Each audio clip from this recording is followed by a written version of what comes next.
Hey guys, what's up? It's Stephanie and welcome back to my channel. Sorry for not posting a video in a long time. I've been really busy with my new job as a critical care PA.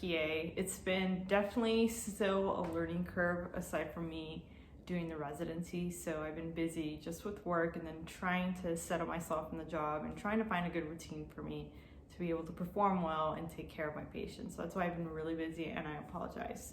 So in the video today, I kind of wanted to discuss how I went from just being an average student in undergraduate to becoming a PA, to becoming a critical care medicine PA. So hopefully this video is motivational for you and inspirational. I know definitely when I was younger and I was an undergrad, I never thought that I was going to be where I am now. So if you're currently an undergrad student and are interested in medicine, whether it's becoming a physician assistant, a nurse practitioner, etc., or anything in the medical field, you can do it. You can do it. So just put your mind to it and work hard, and trust me, your work will be paid off. So let's get into it. So undergraduate, I was the first one from my whole family to graduate in my family from school here in the US. So my parents are from Mexico, and I was the first one. I'm the eldest of three. And so navigating education in the US was definitely very difficult for me because my parents themselves didn't know how to help me, and they really tried to, but they were also just as lost as I was in regards to navigating education. So I know that from high school I needed to go to college, but from there I didn't know where to go, what classes to take, what undergraduate plan I should be pursuing, etc. And I'll be honest with you, the counselors were not very beneficial, unfortunately. But thankfully, I researched online, I looked for YouTube videos just like the one you're watching, I spoke to some people that I work with, etc. And I am where I am because of that reason. So during undergraduate, I went to community colleges, obviously you've seen my previous videos. And the reason why I did community colleges is because they were cheaper. I was paying out of pocket for them, and then I was getting grants from the government. So those were the reasons why I decided to do community colleges for undergrad. So I did that for the first few years, and then I went to Texas A&M University in San Antonio, which was a cheaper university at that time compared to the universities in that area. And once again, I was working full-time during that time and also attending school. Thankfully, one of my mentors, who is fantastic, she kind of guided me and told me what classes I should take, etc. And then during that time, I was finally able to land a job in a hospital setting. So when I was in the hospital setting, I started shadowing and then working alongside also PAs, and that's kind of where I knew what a PA was, because before all that, I wanted to pursue dentistry. I was kind of lost. I started shadowing dentists, and then I'm like, you know what, I don't want to do dentistry. And then I knew I wanted to do something in the medical field, but I didn't know anything about PAs. And then I got a job in the hospital. I started working for an urgent care, and then I started working closely with PAs and kind of started seeing their roles. So the fact that they're able to practice in emergency medicine, they work alongside physicians. Urgent care, they practice almost autonomously. And so this is where I got a little bit closer to them. I was able to shadow PAs. I was able to talk to them, and they gave me advice and they kind of mentored me in regards to what I should do in pursuing the PA career. So then I graduated from Texas A&M with my bachelor's in biology. I minored in psychiatry. So then I did that, and then I applied to PA school the first time. And I'll be honest with you, I graduated with 3.4 GPA undergraduate. Yes, 3.4 GPA. So it was not a stellar GPA, and my science GPA was definitely lower than it should be. I think it was a 3.2, so it was not a stellar science GPA. I did struggle during undergrad because I didn't have a lot of time to dedicate to studying because I was working full-time. If I knew what I knew now, or what the studying skills that I had during PA school, I would have definitely done everything differently. So I would have utilized those studying skills during undergraduate years, but unfortunately I did not.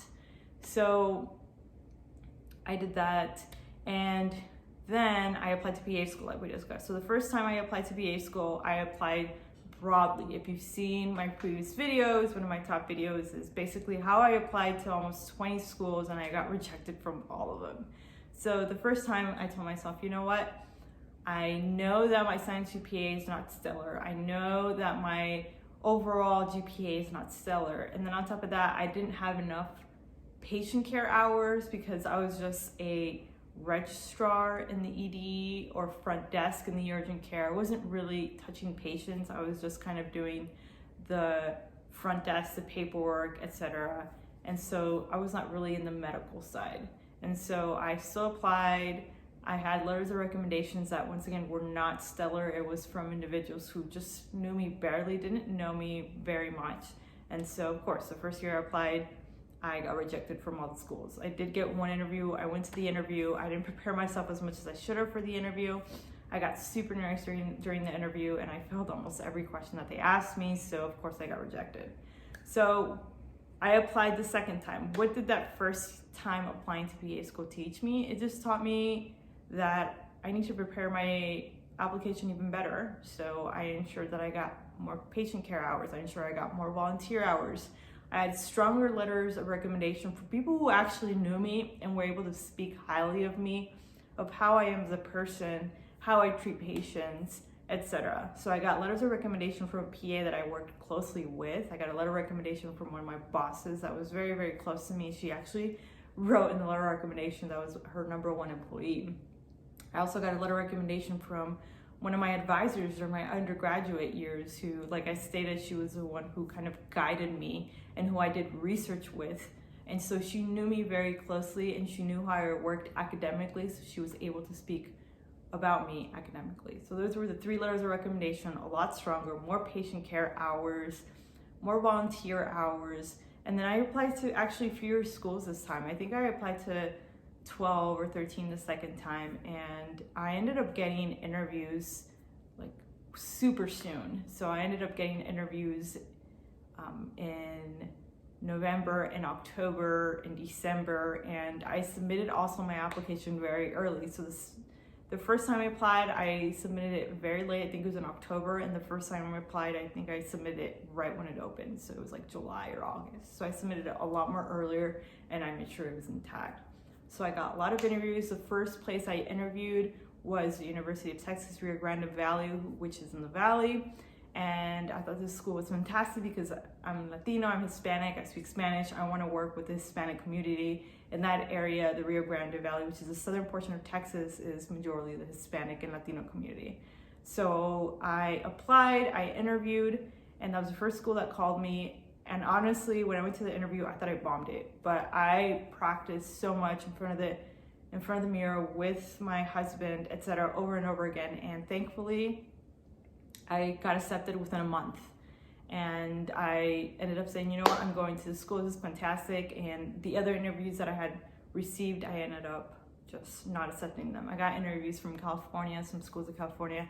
Being the fact that I am from Texas, this school that I got accepted was a private school. So not only was I gonna have to pay for the private tuition, which was crazy, on top of that, I was gonna have to move to the other side of the US. I was gonna be away from my family, away from my husband, and also, like I said, more expensive. So I ended up just going to Texas, the University of Texas, Rio Grande, which is a 2-hour drive, 2 to 4 hour drive, I apologize, from San Antonio, Texas, and worked out. It was fantastic. So I went to this school.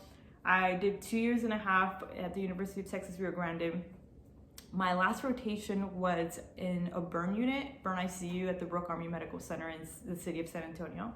So just like it sounds, Army, it's a military hospital. We got a lot of patients from overseas. Majority of them were military, but we did get patients from all over Texas that had really bad burns. Got introduced to the ICU. There, I loved critical care medicine. Being the fact that I had already worked as a registrar in the emergency department, so I checked in patients, checked out patients, got insurances. I kind of got to know the patients, the type of patients that you see in the ER. I was really interested in emergency medicine, especially those patients that came in, were in cardiac arrest. But I kind of wanted to make sure I followed these patients to see how they come from the critical care point and how you're taking care of them and how they progress. So I saw this definitely in the burn ICU, and I really liked critical care. So I ended up applying to critical care medicine residency. I knew that as a new PA it was going to be really hard to get into critical care medicine unless you have some type of experience. Fortunately, it's a lot more easier for nurses, especially nurses that have critical care background or they've been critical care nurses for a while. It's a lot more easier for them once they become nurse practitioners. But for a PA in PA school, they don't teach you much about critical care. You don't learn about the ventilator settings, how to set a ventilator, what are the different types of ventilator settings. If you have a patient that's acutely decompensating, like what do you do on the ventilator, right, etc. How do you measure peak plateau? And probably everything I'm saying is just gibberish to you. Also drips, norepinephrine, epinephrine, vasopressin, etc. Antibiotics, they don't really teach you a lot about critical care in PA school. So it's a really, really big learning curve. So I knew that in order for me to pursue critical care medicine, I needed to do a residency. Now, I'm probably going to get a lot of backlash about this because there's a lot of PAs, which is, understandable. They don't believe in critical care medicine or just medicine residencies or fellowships for PAs, but I'm actually a huge advocate for them because I feel like it made me a better provider and I'm able to take better care of my patients. So that's why I decided to do a critical care medicine residency. So I'm from Texas. I applied to critical care medicine residency in Pittsburgh, Pennsylvania. Pittsburgh, University of Pittsburgh Medical Center has a fantastic critical care medicine residency fellowship for physicians nationwide, worldwide. They're renowned for their critical care medicine. I mean, they practice changing medicine. But they are known for their research, etc. So this is why I wanted to attend though. I applied, I interviewed. I remember they had multiple people that interviewed and I really wanted it because they were only gonna take 2 PAs and NPs or PAs or NPs, so 2 people. So they interviewed NPs, they interviewed PAs from all over the US. And so I remember when I applied, you had to send your letters of recommendation. So I got letters of recommendation once again from my boss who I worked with when I was an undergrad, who wrote me a letter of recommendation for PA school. I was able to get in touch with her and she wrote me a letter of recommendation for the critical care medicine residency. And then I also got a letter of recommendation from one of the higher ups, like one of the physicians at the burn unit, Brooke Army Medical Center. So I got a letter of recommendation from him. And then of course I got a letter of recommendation from my professors at the PA school. You had to send your transcripts also. Now during PA school, I knew in the back of my mind that I wanted to do a residency or a fellowship, whether it was in emergency medicine or critical care. I was interested in both of them. So I knew I wanted to do one. And so I knew that I need to get really, really good grades because in order to do these residencies or fellowships nowadays, you need to have really good grades, good GPA, just as if you're applying to PA school all over again, good letters of recommendation. So I knew that I needed to get good grades. And so I remember my first semester, I struggled a lot, barely to maintain a 3.0 GPA. And it was because my studying habits were just not adequate. And so I was trying to do what all my colleagues were doing. Some of them would stay up 24 hours studying or would cram at the end and were doing really well in their exams. And so I said, you know what, let me try that. And it actually did not benefit me. So it took a little bit of finessing and able to get good studying skills. And finally, by the end of my second semester, my first year, I got good studying skills. And so thankfully, after that, I got over that hump. I ended up doing really well throughout the second year. So I ended up graduating with a 3.65 GPA. So I applied to the residency along with good letters of recommendation. I made sure that I had good rotations when I was in PA school that kind of showed that I was interested in critical care medicine. And then on top of that, of course, my transcripts from the where I went and the interview, which was a big thing. So I got interviewed from the physician who is the head of the critical care medicine department at UPMC, and then also the APP, which is Advanced Practice Provider, who is the head of the critical care medicine residency. Now they called it fellowships. So residency and fellowships is interchangeable depending on what program you apply. And so at the time it was a residency, and I practiced so much for my interview. I made sure I knew everything about UPMC. I made sure I knew everything about the people that were interviewing me, and I made sure I knew myself, which is going to be really important. And I was able to crush the interview and I got that call stating I was accepted into the residency. I did the residency for 1 year in critical care medicine, and this is where I'm at. So as you can tell, I was an average student. Like I said, 3.2 science GPA, 3.4 overall GPA.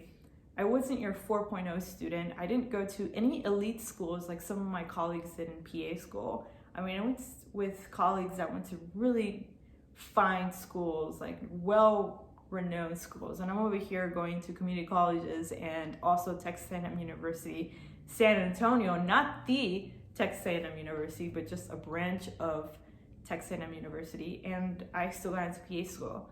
I still got into a critical care medicine residency. And once again, during the residency, one of my colleagues that I went with, the other APP that was with me, because there was 2 of us, she went to one of the best schools in Pennsylvania. It's renowned nationwide, and it's a private school. And over here, I went to the University of Texas Rio Grande, and they don't know what that school is, but we still got the same education. We still practice the same. So I hope this video was helpful for you, just to tell you that do what you can and work hard. If you really want it, then it's gonna happen. And it can take time, but just keep pursuing it. Like in my case, I did. I applied the first time, didn't get in. I was really depressed, and I told myself maybe PA is not meant for me. But you know what? I applied the second time, and I think if I didn't get in the second time, I would have kept applying.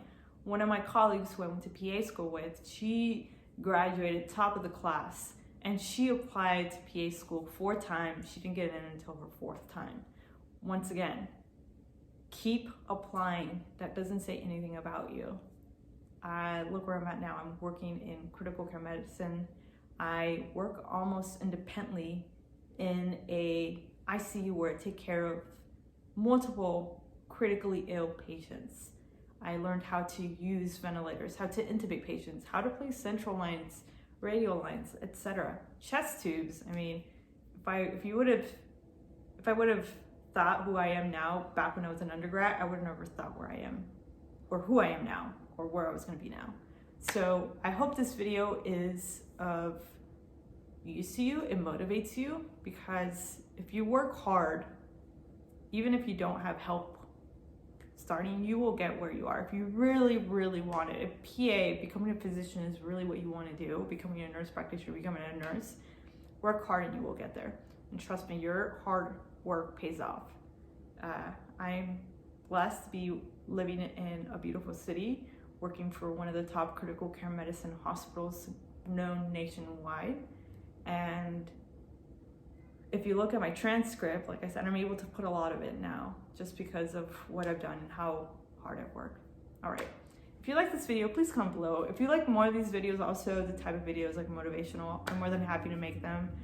I'm all about motivating our future generation of students. I'm all about helping my Hispanics, my Latinos, my underrepresented population here in the US, because I know where you come from. I definitely came from there. All right, have a good one. Bye.